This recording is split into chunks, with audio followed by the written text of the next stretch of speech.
Hola, ¿qué tal? Mi nombre es Fernando Fernández, soy docente en formación del Benemérito Instituto Normal del Estado General Juan Crisóstomo Bonilla. Les vengo a presentar el día de hoy mi tríptico, el cual está basado en las 3 unidades de aprendizaje. Esto en el curso 2.6 Didáctica del Español, a cargo de la docente Lluvia Pineda Rosado. Para comenzar la unidad 1, tenemos el tema lingüística. ¿Qué es la lingüística?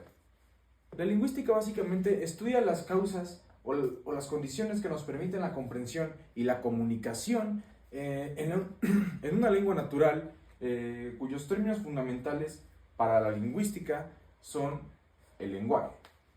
¿Qué es el lenguaje?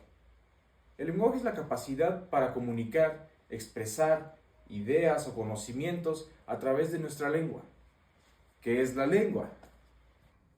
La lengua es un sistema de signos orales y escritos que usamos para comunicarnos. Cada comunidad, como lo dice aquí, tiene su propia lengua, con reglas y significados, que todos sus hablantes comparten y pues lo entienden. Esta también nos permite expresar lo que pensamos, lo que sentimos o necesitamos, y es fundamental para convivir y transmitir nuestra cultura.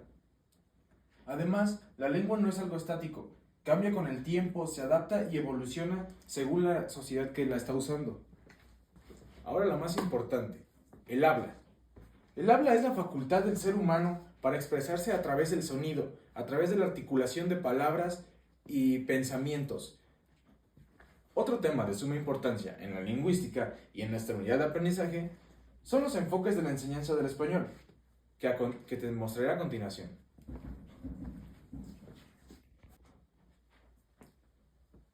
Comenzaremos por el enfoque tradicional. Este enfoque se basa en la memorización de reglas gramaticales y estructuras del idioma. Si bien su objetivo principal es que el alumno escriba y hable de manera correcta, en este se usan ejercicios mecánicos como dictados y análisis de oraciones, pero no siempre se fomenta la comprensión o el uso del lenguaje. Y en el enfoque comunicativo, en este se organiza la enseñanza en torno a las funciones del lenguaje, como narrar, pedir, argumentar o describir. El aprendizaje parte de lo que el estudiante necesita comunicar y a partir de ahí se desarrollan las habilidades lingüísticas necesarias. Y por último, en el enfoque por competencias, aquí se busca que los estudiantes usen el lenguaje para resolver situaciones reales, para que se desenvuelvan en su comunidad o en su círculo social. También integran conocimientos, habilidades, actitudes y valores. Aquí también se promueve la lectura, escritura, la expresión oral y la escucha de manera integrada. ¿Esto para qué? Para formar usuarios competentes del español en contextos sociales y escolares, como se les dije anteriormente.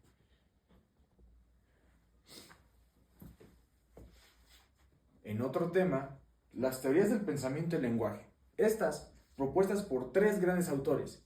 ¿Quiénes? Piaget, Vygotsky y Chomsky. ¿Qué decían? A continuación se los daré. Comenzaremos por Piaget. Piaget y la teoría del desarrollo cognitivo. ¿Qué propuso Piaget?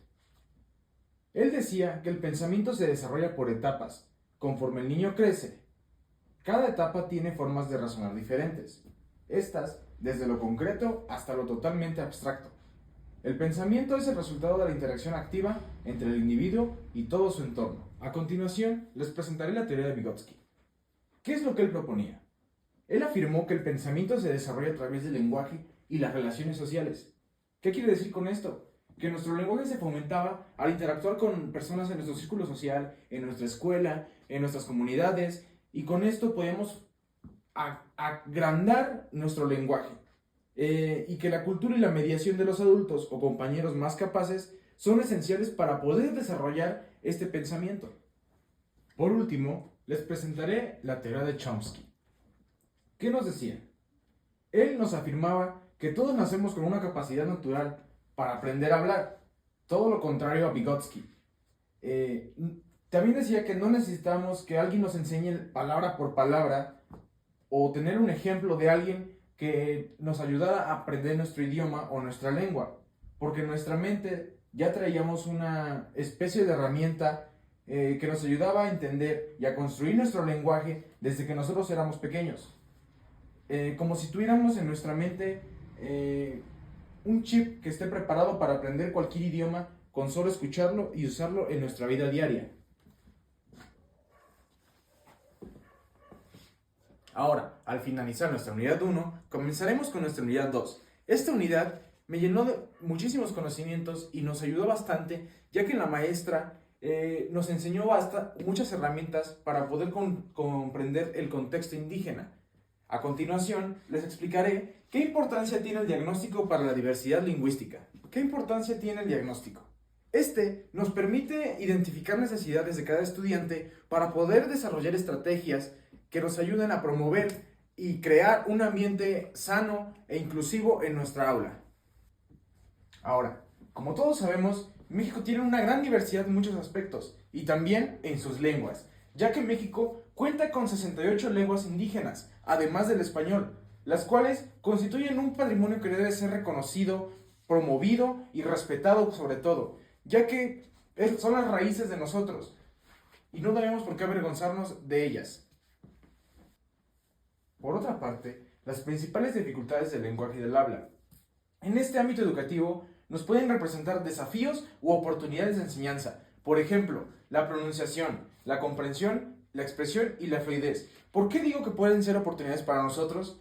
Porque en cada una de estas 4 dificultades podemos desarrollar estrategias para poder fomentar la inclusión y hacer un aprendizaje más enriquecido a base de actividades dinámicas que puedan fomentar nuestras lenguas. No solo fomentar, también nos ayudan a reforzar estos 4 puntos y muchos más que se crean en un salón de clases, como la pronunciación, la comprensión, la expresión y la fluidez. Como dato interesante, de las 68 lenguas que se hablan en México, 7 de ellas se hablan en el estado de Puebla, que son náhuatl, totonaco, mixteco, popoteco, otomí y tepehuá. Esto me parece muy interesante, ya que en mi reciente jornada de observación y ayudantía en el municipio de Huehuetla, en mi escuela, o para ser exactos, en mi salón, muchos de los alumnos se comunicaban en su idioma, en su lengua nativa.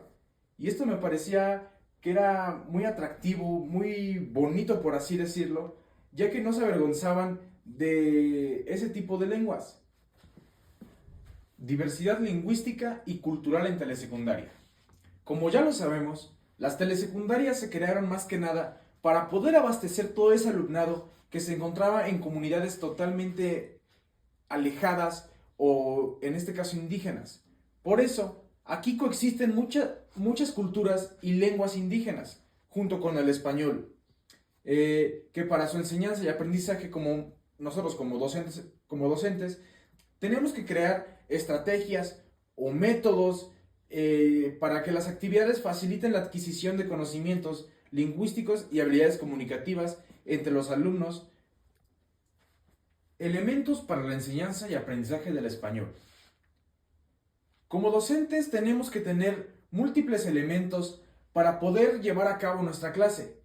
Entre ellos, en la parte de actividades, podemos poner actividades lúdicas de lectura y escritura. ¿Esto para qué? Para poder promover una correcta lectura y una correcta escritura para nuestro lenguaje.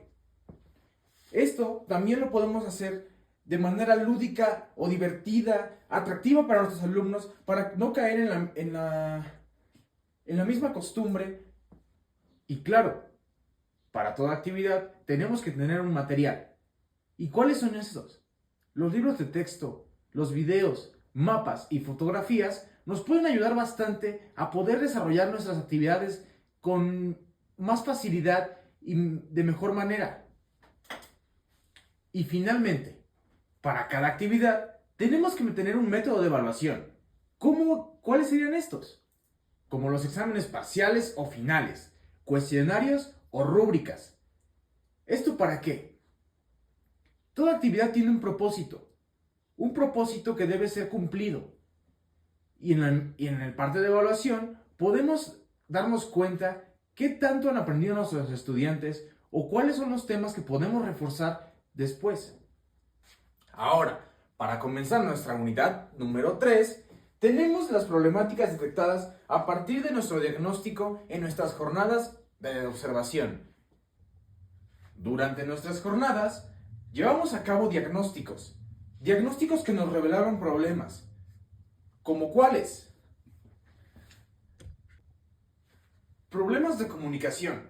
Esto, ya que a los alumnos les costaba bastante desenvolverse con nosotros. Se les veía como cierto miedo o falta de confianza. Otro de ellos fue los problemas de actitud y motivación.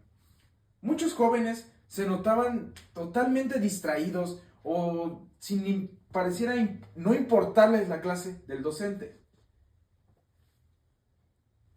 También muchos de ellos mencionaban que no les interesaba la escuela. Esto era más que nada un problema de actitud. ¿Por qué? Porque estaban más enfocados en salir a trabajar, en salir a hacer cualquier otra cosa que no fuese estudiar. También notamos la falta de estrategias. A la docente se le notaba gran displicencia al realizar sus actividades, ya que solamente era proyectar y ya. Entonces, a los jóvenes esto se les hacía totalmente aburrido y no era nada lúdico ni nada interesante para ellos poner atención a una clase que era aburrida. Y como ya lo mencionamos, debido a todos estos tres problemas, las faltas de conocimiento.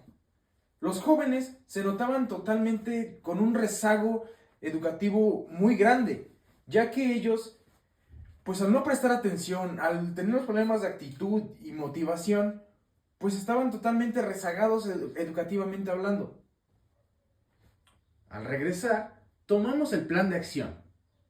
Como docentes en formación, hicimos esto con la intención de atender la evidente problemática en la comunidad de Huehuetla. ¿Y cuál es esta problemática? La problemática es la escasa participación y expresión oral de los estudiantes de telesecundaria.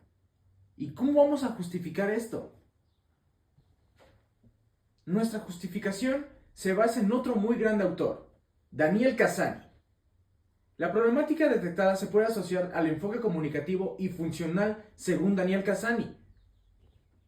Él decía que se debe enseñar mediante situaciones reales de comunicación, es decir, actividades como debates o entrevistas, los cuales permitirán a nuestros estudiantes hablar con un propósito claro y conciso. Ahora, como conclusión de nuestras 3 unidades, tenemos que la lingüística es clave en la enseñanza del español en telesecundaria.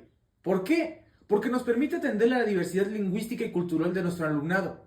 Esto a través de enfoques como el comunicativo y el de competencias, con base en teorías del lenguaje, las cuales buscan mejorar la expresión y comprensión. También que las evaluaciones nos ayudan muchísimo a detectar nuestros problemas y nos proponen estrategias para poder resolverlos.